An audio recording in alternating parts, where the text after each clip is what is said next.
good here. So coming into it, I just was swinging for the fence. I know that's so cliche, but so I broke the lake down way before I got there. I sat there on Google Earth and used the 3 or 4 days that I'd fished it in the past.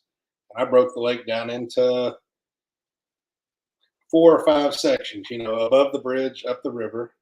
I didn't feel like I could win with 225 boats fishing.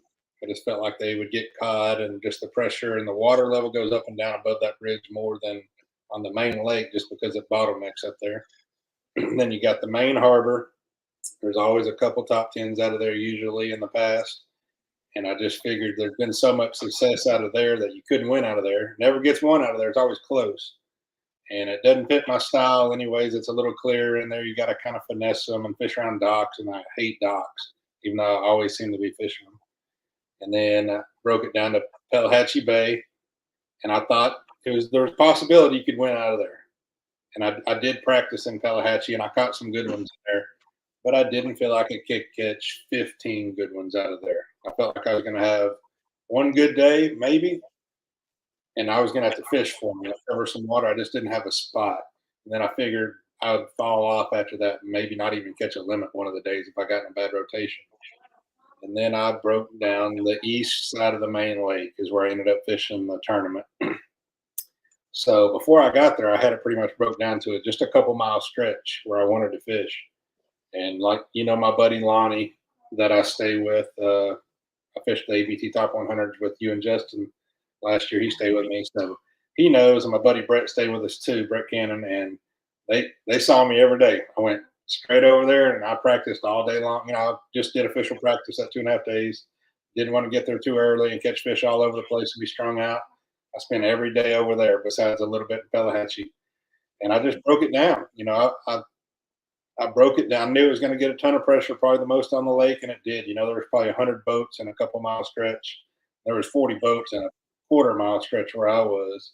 But I broke it down to little bitty sweet spots in practice, and I kept going back every day. And they're, why aren't you practicing anywhere else? And I said, there's the only place I feel like I can win. It's the only place I feel like I can sit still and win. Just with that many people, you can't run around with a pattern. You can't just keep going down the bank because you're constantly behind somebody. And I wanted somewhere I could put my Minn Kota Raptors down and just sit there and have a chance at a bag, whether it's 12 pounds or 26 pounds. And that's what I did. I kind of broke that east side of the main lake down into 5 little bitty sweet spots, so to speak. And I had more than that. I had other stuff to get bid on in that whole area. But I had 5 spots. I felt like if I could get to them on the first day, I could put my Raptors down, sit there, and throw got most of my fish on a net bait, June bug lizard that everybody knows that now, Carolina rig and Texas rigging. And I had 5 spots where I pulled up, made a cast, and caught, a good fish, 2 3/4 to like a 4.5 pounder on these spots, and left. I didn't know what was on them. I knew 2 or 3 of them were really good, probably. The one that I caught my fish off of, the one that Neil Gilmore caught 26 pounds off of, his exact cast, I found that too. And then there was actually a spot in between us that a bunch of people said on. I never even could get to it. And then a couple other ones that weren't that good. I think Quentin Capo fished one of the other ones and did pretty good. And that's kind of how I broke it down, and just ended up getting lucky. I tried to start on the spot where Neil caught the other 26-pound bag, actually, but he beat me to it. And there was 3 or 4 boats already around him. Couldn't fit in there. And I tried to go to the spot next. There was 4 or 5 boats there. And my third spot was that little sweet spot. Nobody was on it. I pulled up and caught 26 pounds at 9:08. I cut my hook off, and I was done for the day, the first day. That's pretty cool. I was just wondering, as an elite angler, fishing the Elite Series, the big stage, the Bassmasters Classic, you're fishing the most elite bass tournaments in the world. How special is it to win an Open? It's basically one step down from the elites, but how special is that to you to win an Open? Yeah, I talk about it a lot with friends and family, and I've never won an Open. I've got close multiple times, but I've never won one. And even before the And I was telling people, man, I want an open trophy up there next to those elite trophies.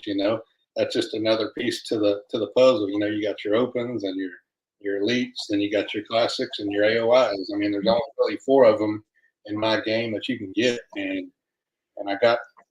And it's not just that; it's really hard to win an open because you got elite guys fishing, you got BPT guys fishing, you got tackle warehouse guys fishing, you've got all the local hammers from each lake are fishing it, and just a lot of really good anglers. And to win one with 225 anglers on how Ross Barnett is, it fishes really small.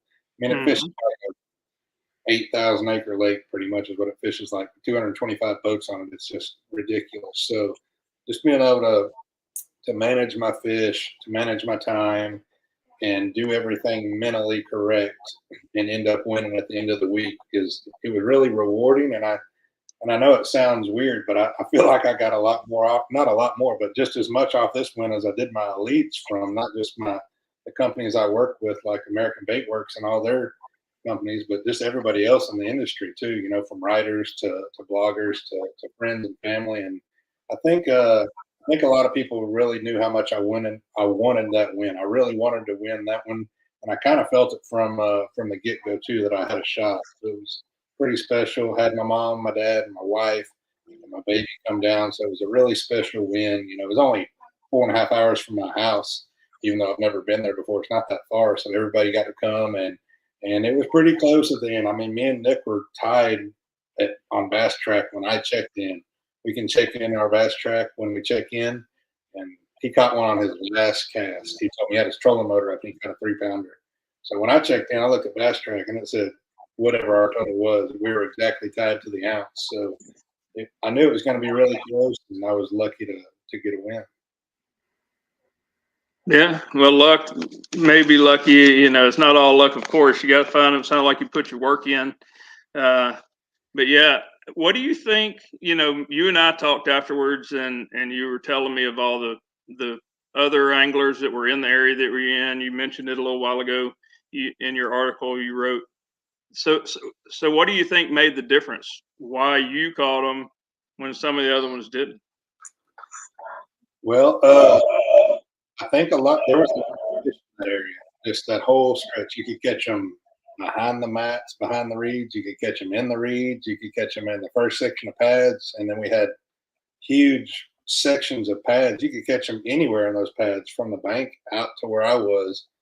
But I concentrated on those far outside edges where those dollar pads turned into a little bit of hydrilla, a little bit of peppergrass, and then a little bit of shell, and even a stump or two. And there were just little sweet spots where I felt like the biggest fish would be. You know what I mean? Usually those biggest ones are the furthest ones in or the furthest ones out in my mind. Everything in between is just kind of a crapshoot on size. And I caught little ones out there too, but that 26-pound bag I caught, I pulled up and the lake had dropped just a little bit, like that much, 2 inches overnight. And I felt like they pulled out to that outside edge. And there was pads that I couldn't see in practice that I pulled up and saw that morning. Like I was throwing kind of on my little edge, my little sweet spot. And I'd caught a couple. I'd caught 2 3-pounders, and I'd actually culled a 227 that I thought might die first thing that morning. If I don't throw that fish back, I wouldn't have won, is what's crazy. And then I had a 305 and a 295 that I said, I'm not culling those fish. I'm on Ross Barnett. That'd be the stupidest thing ever. But once the sun got up, I looked back out and I could see some pads further out. Like, oh, I didn't know those went that far, So I repositioned my boat, put my Humminbird 360 down, and I could see a little edge off that grain that ran out there. First cast I threw out there, I catch, a 5-something. 10 minutes later, I catch another 5-something. 10 minutes later, I catch another 5-something. And then I'm like, uh-oh, I got a 295 and a 305 or a 308. I said, I'll catch one more, and I threw in there, 10 minutes, and I catch another 4-pounder. I'm like, okay, I'd be stupid if I burn another one and catch, So I threw my C-Mac for a little bit. I was like, kind of not feeling it. Like, man, I'll pick up that lizard again. So I picked up that net bait lizard on a Carolina rig. That's what I caught all those on. And at first cast with it, I catch a 585. And I said, all right, I'm done now. And I had I had 26, right at 26.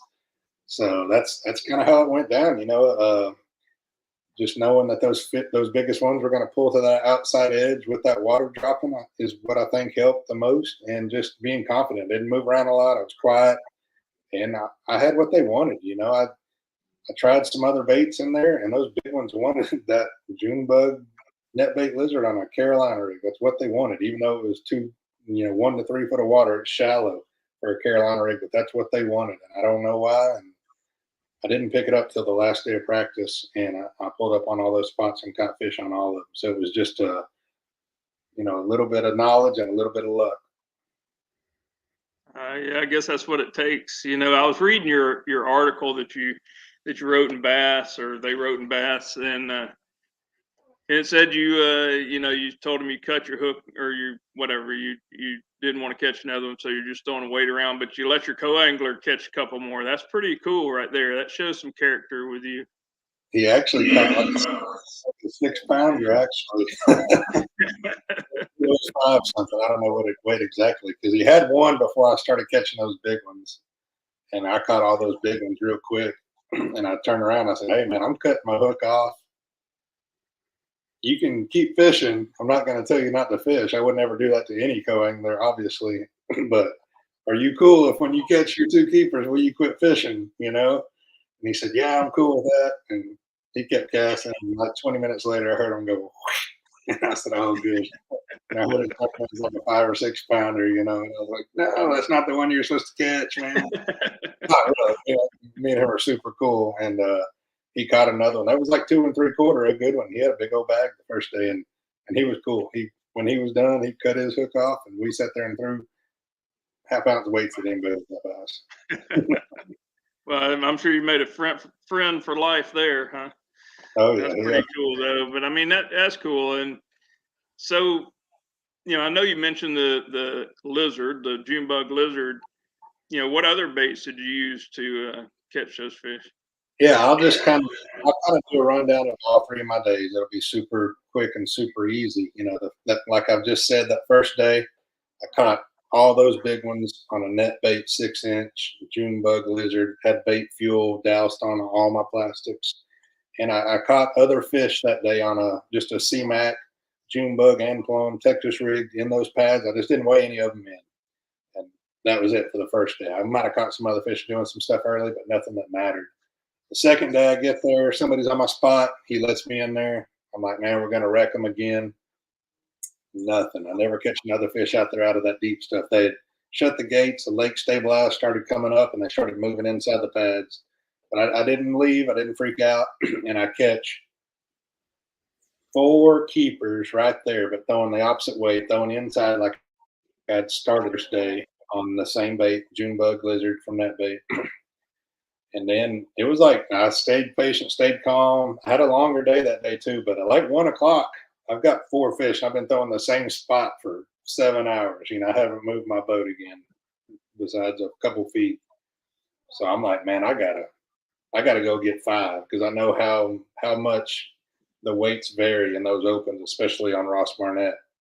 I was like, man, if I can get over 10, get close to 11, 12 pounds, then I'll have a shot tomorrow. I didn't know that I would still be in the lead. But anyways, so at 1 o'clock, I clicked my buttons on my Raptors, raised them up, and I went straight. I didn't go anywhere else. I just got my trolling motor, went straight into the bank right there. Picked up a white Bobby's Perfect frog. I got right in the thickest mats in the very back of that little pocket I was in, and like the 5th or 6th cast, I caught a keeper, like a 14-incher. He wasn't nothing, but he was a lot to me, mentally. I caught that fish on like 5th or 6th cast, and there was 40 boats watching me. Like, "Oh my gosh, Lee just picked his poles up and left," and they all kind of went over where my spot was, to fish. They see me go in there and catch one on a frog. Like, it seemed to them like the first cast, And I went back there and I was fishing. Everybody came to the bank. Oh, everybody came up there and started frogging with me. So when they all came up there, I made about 10 more casts. Not even that, like 5 more casts. All I wanted was a keeper, I picked my poles up and I went back out to the outside edge where they had all just left, and I had just left. And I fished out there for a little bit. Nothing. It was a dead zone. I might have caught some throwbacks. So I left there with about 30 minutes left. and I ran back towards takeoff. I had one point that I thought I could pull up and catch a couple 2 to 3 pounders, maybe, if nobody was a point that connected to a channel swing. And I pulled up. I picked up that a Carolina rig, but a Carolina rig with the C-Mac on it, a big, 11-inch worm in plum. And I caught 3 fish my first 3 casts. And one of them was like a 208 and called out that last fish I caught on that frog. And that gave me my bag that day. That was it. That was the done deal. The third day, I'm not thinking, I'm leading, but Nick LeBrun's catching 15 to 16, 17 pounds every day, whatever he's been catching. So I go back to my starting spot, and it's dead. I don't catch anything for like 15 minutes. So I hit the bank, pick up that Bobby's Perfect again. I catch a good keeper right off the bat. I'm like, all right, I got a keeper, broke the ice. I come back out to that outside edge, and I catch a 4-pounder on the Carolina rig lizard again. Lose a big one 4 or 5 casts later, and I fish till about 9:30. And it's clicking, it's going off in my head. It's time to leave. It's time to go junk fishing. You need to catch 12 to 14 pounds today somehow. And it's not, I felt like it wasn't happening out there. My fish had left me and I hadn't relocated them. I gave it an hour or two. So I just went fishing. I picked up a white swim jig and put that net bait twin tail on it in white and went to a set of cypress trees right out from me. And I think the first tree I went to, I know it was the very first tree I pulled up on, skipped it up underneath that cypress tree and catch a good keeper, like a 2 3/4, 2.5 pounder. And there was only 2 trees. So I fished the 2 trees and went back to the bank, but I went up about a quarter mile. I said, I'm just going to go flip reeds for about an hour. And actually, before I went to those trees, I picked up my frog and I went below me. I flipped reeds for about 20 minutes, nothing. And I caught a good keeper on the Bobby's Perfect in white and some mats, like a 2-pounder, 2 1/4 pounder. Then I went and caught that one off that tree, and then I went flipping. I flipped for like 45 minutes, and I was about to be done. I told my marshal that was with me, I said, man, I'm flipping this last little mat or set of reeds, and I'm gone. And it was a little reed head, had a little bitty hole way in the back of it. I got a black and blue net bait bug out, flipped it right in the middle of that hole, and dunk, caught one almost 3 pounds. Put it in the box, and that gave me 5, I think. 1, 2, 3, 4, 5. Yeah, that's 5 right there. That was my whole bag. Besides, I went to another set of trees and I caught another one on the swim jig that gave me like an ounce. Literally, it cold like an ounce up. And that was my day. That's what I caught every single one of my fish that I weighed in on. I tried all kinds of stuff the rest of the day. Went out, went in, went back to take off, and that's what I weighed in. Almost 13 pounds the final day, and won by exactly a pound. Yeah, that's awesome. Yeah, it's pretty awesome that you could have all that pressure and all those people there and still pull it out and didn't spin out. That's pretty cool. That doesn't happen all the time. No, it never did, and just to be able to abandon something that was so good to you is what I felt good about. And me as an angler, I gave myself a time at 10 o'clock to leave, and I left early at 9:38. I said, it's not happening. And those are the choices you have to make as an angler. And, I just hodgepodged it. Like I said, I got 2 on the frog, snag proof Bobby's Perfect, got 1 on a swim jig with the twin tail on a tree, and then caught 1 flipping a bug and some reeds, all total different stuff. And I weighed the big one I weighed in off the Carolina rig out there on that outside edge was obviously what won it for me. But, it felt good just to kind of do a little bit of anything and everything when you need to as an angler is what feels nice when that comes together. Oh yeah, no doubt. So congratulations is definitely in order for that. It is. It's a feat to win a 225 boat tournament. Probably just as hard, if not harder, than an elite series. You got all those guys in there, but so you're riding a wave right now, and looks like the next one may be on a place you kind of like that you're going to, the elite event. I think it's somewhere in Texas, isn't it? Yeah, more about it. And that might be good. The good thing is, the rest of the year we have 0 pressure. We're in the Classic. We don't have to worry about points anymore, so we can get dangerous. We can kind of shoot from the hip and fish the way I want to, and fish for big ones everywhere we go. We can make long runs. We don't have to worry about if we break down or if this happens or that. We can we can take a loss now because we're in the Classic because of that opening, and we can kind of just see where we end up at the end of the year. I'm not worried about points. I'm going to try to win another trophy between now and the end of the year.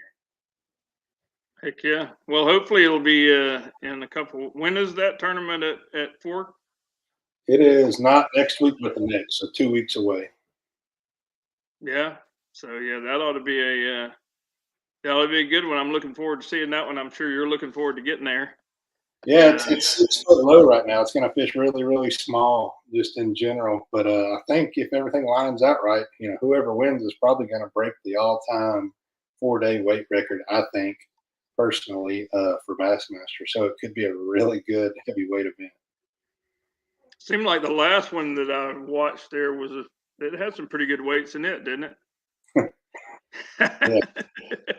Yeah, we did pretty good the last day at Fork. I'm not gonna lie. I got that trophy sitting right here too. But I think this could be one of those where if you show up with 20 pounds, you might be out of the cut. I know that sounds crazy, and I'm talking about the 40 cut or the 50 cut. I think it's like 47 now because we had a guy drop out. But I'm not gonna stop any day. I won't save anything. Put it that way. Yeah, it ought to be a good one. I mean, that last one was the show of the century. I'll be honest with you. I mean, and I'm a fisherman and love it. And sometimes I turn on and start watching fishing and I can't keep my attention on it. But that one there, I couldn't turn it off. It was pretty daggum good, and maybe I may have been a little biased since, you're my friend and you're on my pro staff and I was rooting you on, but it's pretty impressive, that whole deal. And with you and then Quentin Capo as well was doing well. Yeah, it's pretty crazy. That whole thing was pretty cool to watch. And yeah, I would suggest anybody that's listening to us, you should probably turn live on when they get to Lake Fork, because I bet you it's going to be an entertaining live. Yeah, that was a good event. Catching 42 pounds on a topwater was pretty fun. Yeah, I would say that. Yeah, anytime you could catch 42 pounds, I wouldn't say it could be a bad day. No, we caught them all kinds of ways that week too. It wasn't just on the topwater. We caught them on, that was the first week I got the Halo HFX cranking series rods in my hands, and on almost every fish I caught, besides on the big swim bait stuff, that was on a KS2. Everything else was on that new HFX. Cranking the big square bill with it, and that's what I was throwing my topwater with as well, with a 7-foot cranking rod. So that was perfect timing, and I get to play with them again this year for sure. Yeah, you definitely helped put that one on the map for us. And there's so many people now that, I mean, that's an excellent rod. I mean, it has just perfect action. Both of those, the 7-footer and the 7.6, and those have been some of our more popular rods that we have. And thanks to Lee Livesay for showing everybody how they work. It's a great rod, but they can handle the big fish, and with the parabolic action, they're perfect for some of that stuff you were doing. Oh yeah, that whole lineup is honestly Ross Barnett.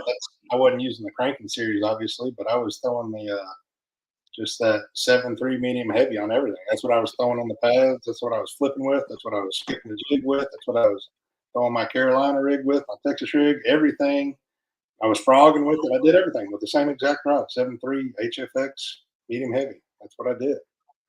Yeah, it's a good rod. I mean, it's been a really good one for us. Worked a long time on it, get it to where it is, and yeah, that 7.3 medium heavy is it's pretty much a all-purpose workhorse. You can do most anything with it. Literally. So, yeah, well, good deal. Well, I know you got a pretty little baby you got to get back to, because I think it's pretty cool. You and I spent a lot of time together when we were at Gros Savon chatting, and I think the entire conversation was about your daughter, which is really cool. Yeah. And, but I don't want to keep you from your pretty daughter too long, and I know it was real special for your wife and your daughter to be there at this event, because I know they can't make it to all of them, but yeah, that's cool. But yeah, well, we wish you the best of luck in the upcoming event that you have there at Lake Fork, and I know we'll all be watching and rooting you on. Which I don't know if we have to, but I hope you can do it again, and I'm sure you'll be out there swinging for the fences. So that's what we're looking for. Oh yeah, I mean that's what everybody.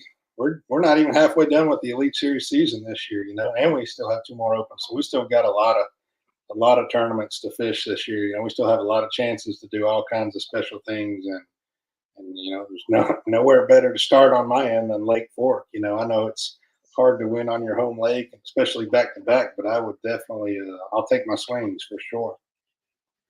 Yeah, seems like it's a really special year for you this year. You got a new daughter, and you've won an Open. You've did really well at the Classic. I mean, hey, it's all lining up for you this year. Yeah, I like it. Next one. Well, good deal. Well, you know, I appreciate everything that you do for us, and we wish the best for you in the future. And we thank everybody for tuning in, watching what we had to talk about today. Lee's a special guy. He's a special angler, and we're very proud of him at American Bait Works. And you guys should stay tuned, because there's going to be some fireworks before the end of this year, I bet. That's right. And thanks, Walt, and I'll see you soon, I hope. All right. Thank you. And everybody have a good night.